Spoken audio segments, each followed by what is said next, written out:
the commercial break. One thing that's really important when you're doing this stuff online is to use any tool that's available to you to track where your traffic is coming from, how much traffic you have, and what people are doing when they get to your site. So one of the things that makes search advertising, search optimization, very different than any other form of advertising before is that you know exactly the relationship between what you spend and what the consequences of that are. Did anybody happen to see the New Yorker piece on Google recently, this past week or so? Which one? There was one by Ken Oletta, and it started out with a conversation between Larry Page, the founder of Google, and Serge. What's Serge's last name? Do we know? Sergey, another one of the founders of Google, and Mel Karmazin from Wirecard. And they basically said, you know, Karmazin came in and they said, okay, well, what we have is this place where you can put an ad up. It costs 50 cents when somebody clicks on it. When they click on it, we tell you what happened when they got to your site. Did they go to another page? Did they buy something? If they bought something, how much did they spend? So there's a direct relationship that you can track between cost and revenue.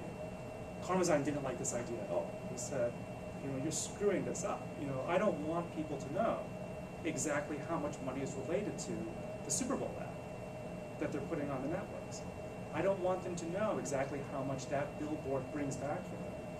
And of course he doesn't, because in an inefficient market, you can charge a lot more. You know, you can charge extraordinary amounts of money for Super Bowl ads, for billboard space, for full-page ads in the Times, because nobody really knows what the consequences of that are. Simply that they've been told it's important, these are big venues. With the search advertising, the SEO, everything that a user does, in a generic level, this isn't prying into your privacy. You're not going to get a report that says Linda bought this book after clicking, but in a generic, aggregated way, everything that users do, you can track exactly. But you can only do that if you use tracking tools. And one of them that's a little bit more complex is Google Analytics, which is something that you place on your own website in order to figure out where the traffic is coming from geographically, what other sites are linking to you, how many people are coming in from search results, what terms they're searching for when they get to you. All those types of things are going to be there, but that only works if it's a site that's in your control, because you have to put that code on the site itself.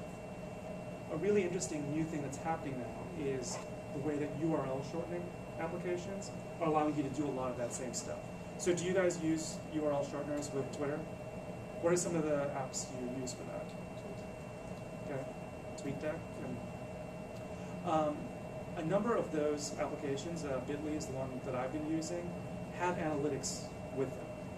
So what you can do is you can put a link somewhere and then go back to Bitly's reporting page and find out whether or not anybody clicked it.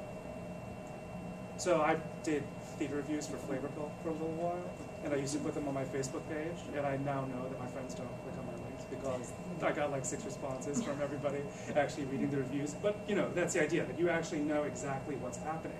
And you can do it on any site that you go.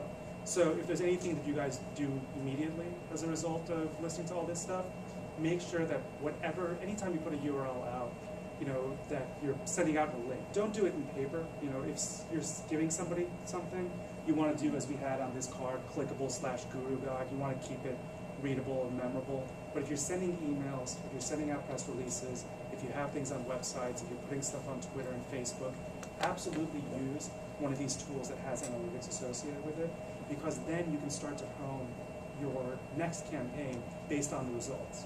But I thought that it's good to keep a long URL because you have the words in the URL that, you know, for SEO purposes. Okay, good. I'm glad that you asked that question. That's true. So if I go to Bitly, for instance, and I take my long URL that says something like fundamentals of SEO DailyLit, right? So that's going to be something that's going to help for SEO purposes. It's going to show up higher because there's that relevance, again, where the URL reflects what the users are searching for, reflects what's on the page. When you use Bitly, you're not changing that URL. You're creating a proxy for it. So the Bitly URL that you send on Twitter will take somebody to DailyLit/fundamentals of SEO. It's not going to replace that organically. Well, there is sort of a debating school of thought because in some cases with Bitly, you lose some Google visibility to it. Right. However, you know, if you use maybe the full URL, which is most SEO friendly, it might be incomprehensible to a human being who will then drop it and then not share it or not put it in their, you know, their web page, for example. Right. And But I think that's really important though. I mean, they're almost at odds against each other, but building, you know, making things shareable. I mean, there's really kind of an intersection of SEO and, you know, PR and word of mouth. I mean, a great example. I have a blog, and I receive pitches from some weeks maybe 2, some weeks maybe 10 business and marketing authors from their publishing houses. And I got a pitch yesterday from somebody who gave me this big elaborate pitch and said, "Let me know if you want the hard copy book." Well, if she was smart, she would have given me a link with, you know, digital assets which I could have used right there on the spot if there was some nugget or some gem that I was really interested in, which could be of value for my audience, but she failed to do that. In other cases, I have gotten very long links where you know, it might have been, you know, difficult to pass them along for whatever reason. But you know, just making it sort of, you know, the sharing of links very seamless, easy, transportable, and really build it into the process of everything you're doing is really, really key. I've also found that using Bitly in of itself by itself is kind of like a dead-end kind of thing without the humanistic descriptive elements to drive the person's wants to go to that page. You know, your method, which is using those SEO key points, would work better, but of course keying, you know, in with a nice descriptive, I think helps. Right. So if you're sending a Bitly link over Twitter, you don't just send the Bitly link, you have the description of it. Sorry, questions? What about text links? I'm sorry? Text links? I mean, I'm not hearing it because the projector's on. The text links? Like, what about text links? Oh, text links embedded into a page. That's fine. And when you're embedding a text link into a page, you're putting a URL. Like in Microsoft Word, for instance, you'll select some text and then you'll put a URL into there. But even there, if you put the Bitly URL, you'll know whether or not anybody clicked on that link in your Word document.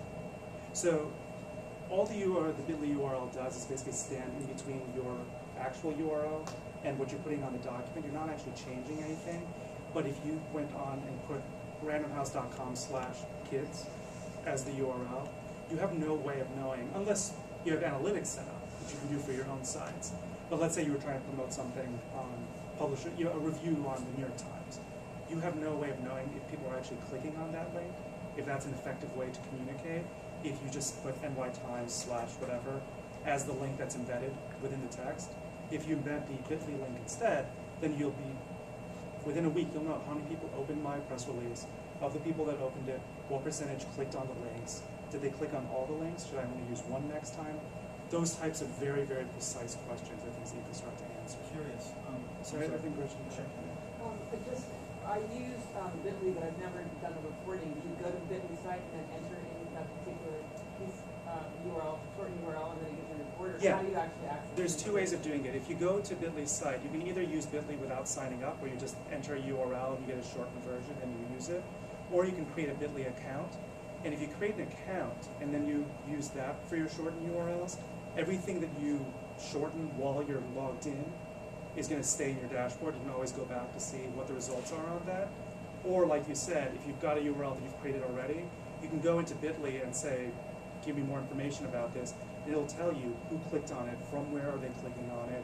You know, you might find out that you have a big audience in Argentina who had no idea about. You know, that's the kind of thing So like that you Bitly have is useful for. You have a Bitly that you use like on a tweet. Yep. And then you can just go and see how many people clicked up on that particular tweet, followed through. Well, it's not that. It's similarly. Is Let's that say you've got something one that's shortened URL and you put it into Twitter, on Facebook, send it through email, and all the rest of it. Bitly will break it down. It'll say from Facebook you got 65 links. From Twitter you got 114. This many people from email. Hanny, You can do it retroactively.